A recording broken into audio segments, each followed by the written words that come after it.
Pratitu and today's video is going to be about class 12 history NCERT chapter 4 thinkers, beliefs and building. But before starting our chapter, let me tell you that this year Study Show with Prati started crash course for class 12 students in which I am taking live class.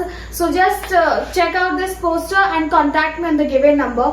यहाँ पे हमारी live classes होंगे. You will be given study material, notes and many more things.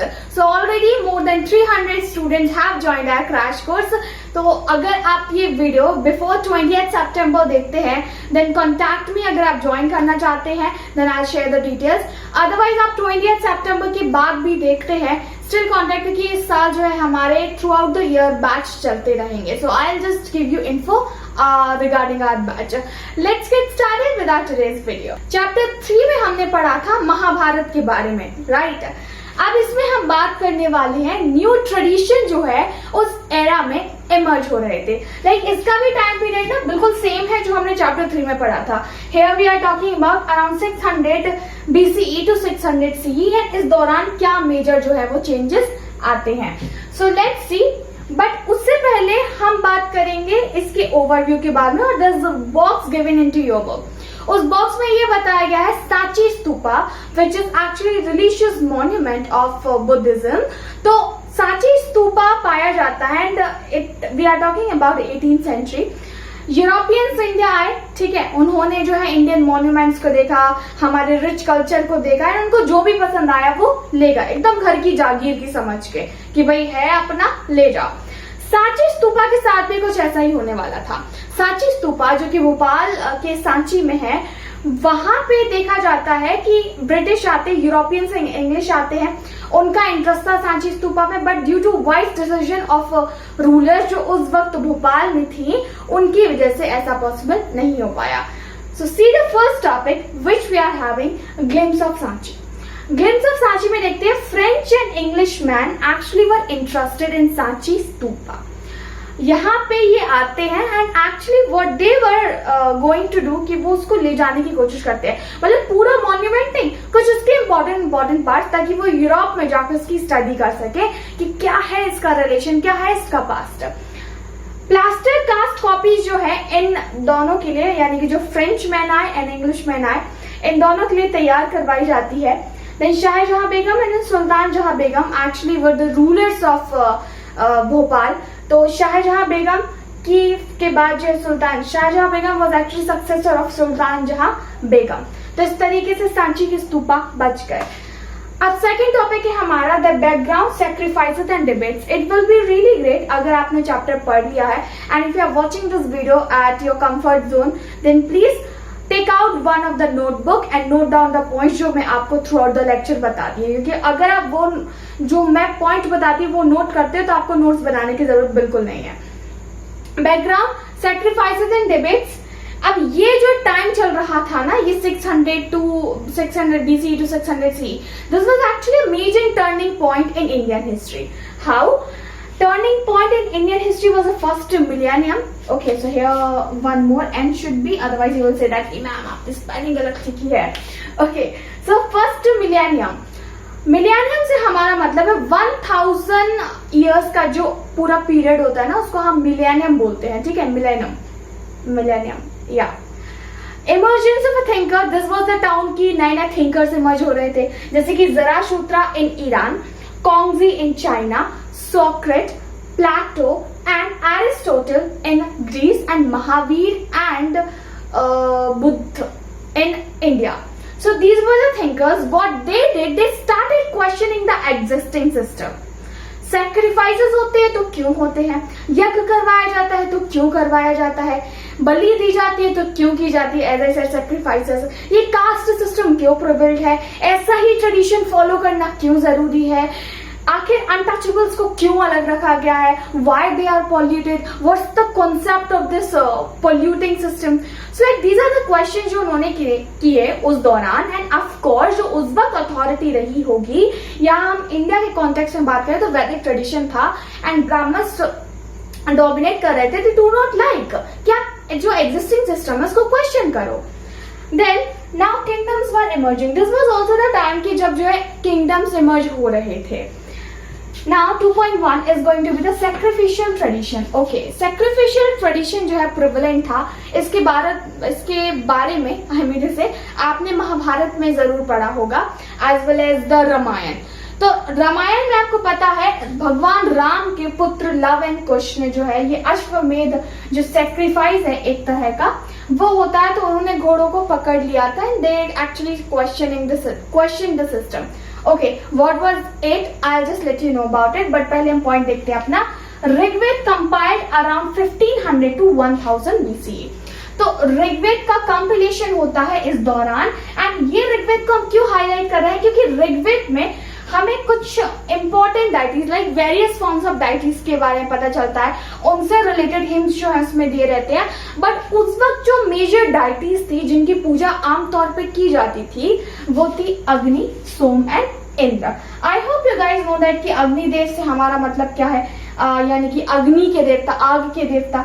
Somdev से यानी कि चांद, ठीक है. And Indradev was actually the God of rain. Okay, Somdev के बारे में इंटरेस्टिंग स्टोरी बताती हूँ.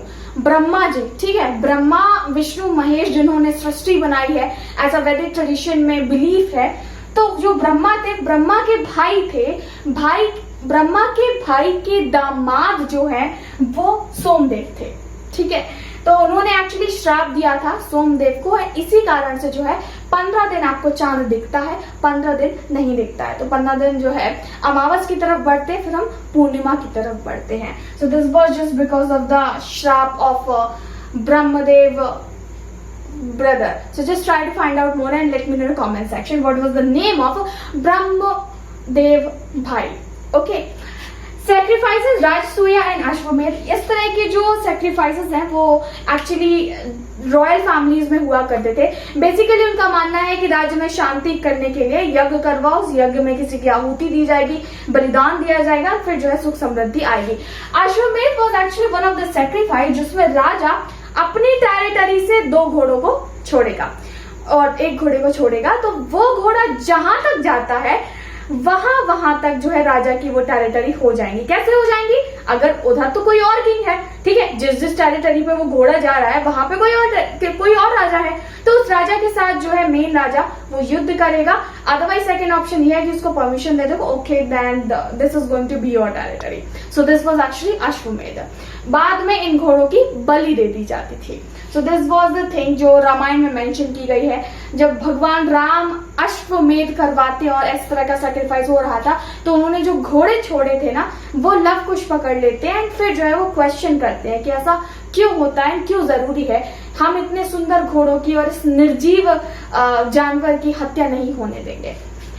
2.2 इज अ न्यू क्वेश्चन. ये वो वक्त है जब नए सवाल पैदा हुए.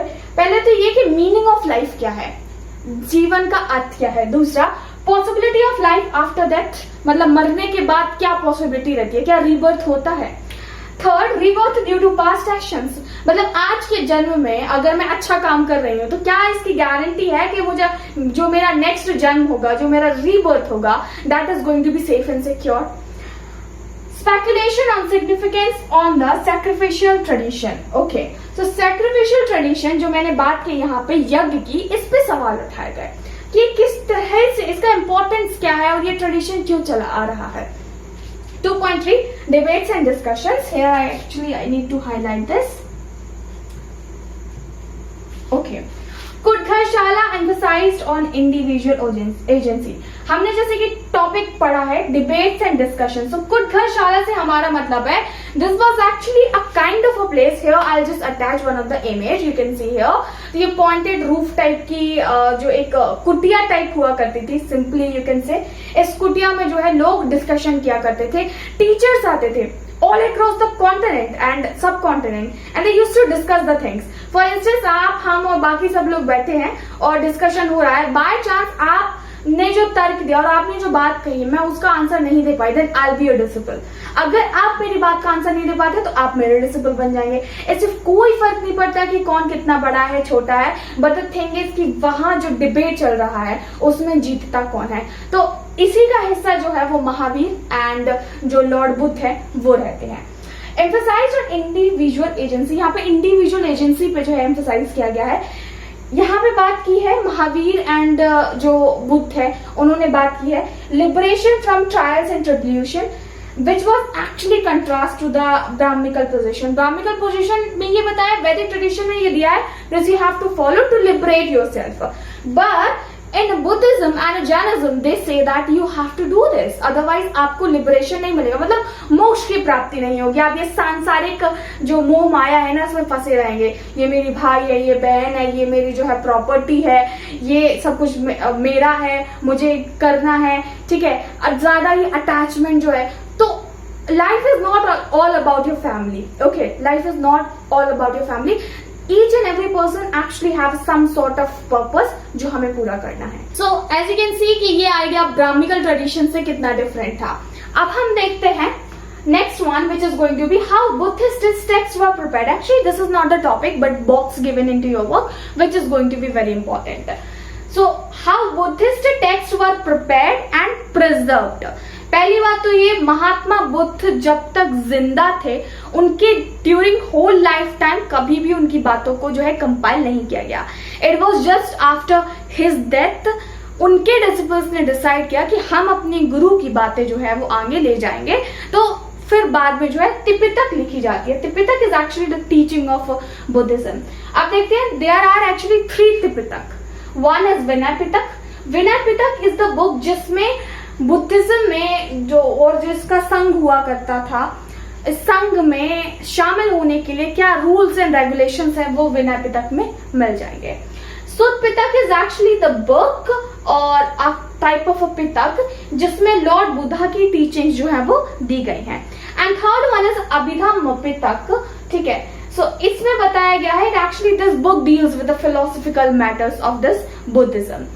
नाउ ये तो हो गया त्रिपिटक के बारे में. अब आपको पता होगा इंडिया में जो है बुद्धिज्म की शुरुआत होती है एंड इंडिया से बुद्धिज्म फिर ले जाया जाता है कहां पर, ये ले जाया जाता है श्रीलंका. तो श्रीलंका में प्रचार प्रसार जो बुद्धिज्म का है वो अशोक के बेटे और बेटी, अशोक द ग्रेट किंग, ठीक है, मौर्यन एम्पायर का, उसके जो बेटे और बेटी हैं उनको वो श्रीलंका भेजता है. बताता है कि वहां के लोगों को इस कॉन्सेप्ट के बारे में, इस न्यू रिलीजन के बारे में, इस न्यू आइडिया के बारे में बताओ.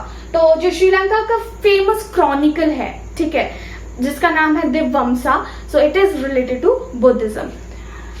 Now beyond worldly pleasures the message of Mahavira. पहले तो हम पढ़ेंगे जैनिज्म के बारे में.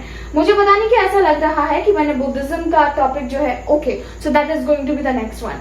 अच्छा, इसको शुरू करने से पहले मैं आपको फैटलिस्टर्स एंड मटेरियलिस्टर्स बताना चाहूंगी. Fatalists and materialists, these are the terms that are used below this book, जहां पे ये आपको मिलेगा below this topic. Fatalists are those who believe that कि everything is predetermined and we cannot change the things. भाई आपको fail होना है तो आप फेल होगे, आपने पढ़ाई की है नहीं की है, so like everything is decided, I'll be doing good. These are fatalists. तो fatalists do not believe actually in doing मेहनत and all because उनको पता है यार ये चीज है तो होनी है. Materialists are those who do not believe into this belief जो fatalist believe करते हैं. This is the difference between fatalist and materialist. I hope you have understood. Beyond worldly pleasures the message of Mahavir. अब हम इसमें Jainism के बारे में पढ़ेंगे. तो देखिए जैनिज्म और Jain, actually Jain word comes with the word name Jin. ठीक है, तो जिन शब्द से ये आया है. इसमें जो है तीर्थंकर्स होते हैं. धर्म में तीर्थंकर से हमारा मतलब है गुरु. ठीक है, तो जैनिज्म की शुरुआत बहुत पहले हो चुकी थी, बट यहाँ पे जो लास्ट तीर्थंकर हैं इसके हम उनके बारे में पढ़ेंगे. So actually Mahavir was the 24th तीर्थंकर ऑफ जैनिज्म. जो फर्स्ट तीर्थंकर थे जिनका नाम था ऋषभ देव. ठीक है, और एक और नाम है, आप मुझे कमेंट सेक्शन में बताइए. ऋषभ देव तो बोलते हैं, वो फाउंडर है एक्चुअली जैनिज्म के. और वर्धमान, जिनको बाद में महावीर के नाम से जानना जाने लगा, he was the last तीर्थंकर of Jainism. अब इनका जन्म होता है 6th century BCE में. अगर आपको एग्जैक्टली लिखना है तो आपको लिखना होगा 599 BCE में जो है महावीर का जन्म और वर्धमान का जन्म जो है होता है. जितने भी तीर्थंकर आए जैनिज्म में ये सारे क्षत्रिय ही थे. अब बात करते हैं इनका आइडिया क्या है, कॉन्सेप्ट क्या है, how it is different from Vedic tradition. Entire world is animated, मतलब हर चीज एनिमेटेड है, रॉक से लेके और हर चीज इस वर्ल्ड में. Non injury to living beings को किसी भी तरीके से नुकसान नहीं पहुंचाना, that is actually the main philosophy of Jainism. Then principle of ahimsa का principle. Fourth one is cycle of birth and rebirth through karma. तो इनका मानना है जो हमारा जन्म एंड पुनर्जन्म होता है ये जो है कर्म के आधार पे ही डिसाइड होता है। एक्चुअली यहाँ पे कर्ण लिखा है बट इट इज कर्म। सो ये कर्म के आधार पे डिसाइड होता है। कैसे काम करोगे आज आप, तो नेक्स्ट जन्म में वो छिपकली, शेर, अदरवाइज इंसान या फिर कुत्ता, ऐसा कुछ बनना होगा आपको। सो जैन मंक्स एंड नन, यहाँ पे जो है वो साधु संत हुआ करते थे। जैनिज्म में अगर किसी को मंक या फिर नन बनना है, monk is actually male saint and nun is actually female saint. तो इनके लिए कुछ नियम थे। अगर किसी को जैन धर्म में मंक बनना है या नन बनना है तो सबसे पहले उसको एब्सटेन करना होगा किलिंग, किसी को मारेगा नहीं। उसको एब्सटेन करना होगा फ्रॉम लाइंग, झूठ नहीं बोलेगा। उसको एब्सटेन करना होगा फ्रॉम स्टीलिंग, चोरी नहीं करेगा। उसको एब्सटेन करना होगा फ्रॉम पोजेसिंग प्रॉपर्टी, ठीक है, क्योंकि आपको सारी मोह माया त्यागनी है। And that person actually have to observe celibacy. Celibacy से हमारा मतलब है ब्रह्मचर्य का पालन करना होगा। So this was sort of things जो मंक एंड नन के लिए जैनिज्म में थी। अब एक और चीज है जो शायद आपकी बुक में नहीं है बट यहाँ पे मेंशन करना चाहूंगी। बुद्धिज्म एंड जैनिज्म में जब अगर आपको डिफरेंस करने को आए, फिलहाल हमने बुद्धिज्म नहीं किया है बट वो हम हमारे नेक्स्ट वीडियो में करेंगे। अगर डिफरेंस लिखने को आता है then you have to mention कि बुद्धिज्म में जो है कास्ट आइडिया को कंप्लीटली डिक्लाइन किया गया है, लाइक रिजेक्ट किया गया है। It shouldn't be. If you have to write down the difference, then you have to write कि बुद्धिज्म में जो कास्ट आइडिया है और जो कास्ट सिस्टम है उसको रिजेक्ट किया गया है, लेकिन जो जैनिज्म है इसमें कंप्लीटली इस आइडिया को रिजेक्ट नहीं करते हैं, ठीक है। अब हर धर्म में कोई ना कोई सेक्ट होता है। For instance we talk about Islam. Islam में सेक्ट है शिया एंड सुन्नी। अगर हम बात करें जैनिज्म में तो जैनिज्म में भी दो तरह के जो है यहाँ पे सेक्ट हैं। एक तो हो गया दिगंबर, एक हो गया श्वेतांबर। सो दिगंबर वो जो नेक्ड रहने में बिलीव करते हैं because they don't want any sort of boundation. और I will be bringing more detail video on to this topic और जैनिज्म के ऊपर पूरा एक अलग से वीडियो बनाऊंगी। एंड श्वेतांबर आर दोस्त जो व्हाइट क्लोथ्स पहनते हैं, ठीक है। तो आपने दो तरह के जैन जो है वो देखे होंगे। अब ये एक्चुअली दो सेंट थे। तो एक सेंट जो नॉर्थ इंडिया से साउथ इंडिया चले जाते हैं जिनको हम दिगंबर बोलते हैं, उन्होंने साउथ इंडिया में जैनिज्म का प्रचार प्रसार किया, फिर वहां अपने जो प्रिंसिपल्स हैं और थोड़े आइडियाज में चेंजेस लाए, तो वो दिगंबर हो गए। बाकी जो नॉर्थ में रह गए थे ना उनको हम श्वेतांबर बोलते हैं। So that's it for today's video. This is actually part 1 of this chapter. We will be doing our next part into our next video, क्योंकि यार एक वीडियो में हम ज्यादा से ज्यादा जितना डिटेल में हो सके वो डिस्कस कर लेते हैं और ये भी मेक श्योर करती हूँ कि वीडियो ज्यादा लेंदी ना हो जाए, क्योंकि अगर एक चैप्टर को मैं ठीक से समझाने बैठ गई तो 1.5 आवर तो इजीली लग ही जाता है। एंड जैसे कि मैंने आपको स्टार्टिंग में बताया था कि स्टडी शिविर करके is gonna bring crash course for class 12 history and political science. तो अगर आप इंटरेस्टेड हैं यू कैन ज्वाइन इट। अगर आपको किसी टॉपिक में डाउट है आप मुझे कमेंट सेक्शन में बता सकते हैं। आप सभी के लिए गुड न्यूज है, that is going to be मैं फ्लो चार्ट टाइप नोट्स बना रही हूँ हर एक चैप्टर के लिए, that actually will be available, freely available होंगे सभी स्टूडेंट्स के लिए। तो you can just go through all those notes while giving your examination, तो वो रिविजन हो जाएगा आपका। Hit the like button, share this video, subscribe study शिविर करती 2 for more such kind of videos। मिलेंगे हमारे अगले वीडियो में। बाय।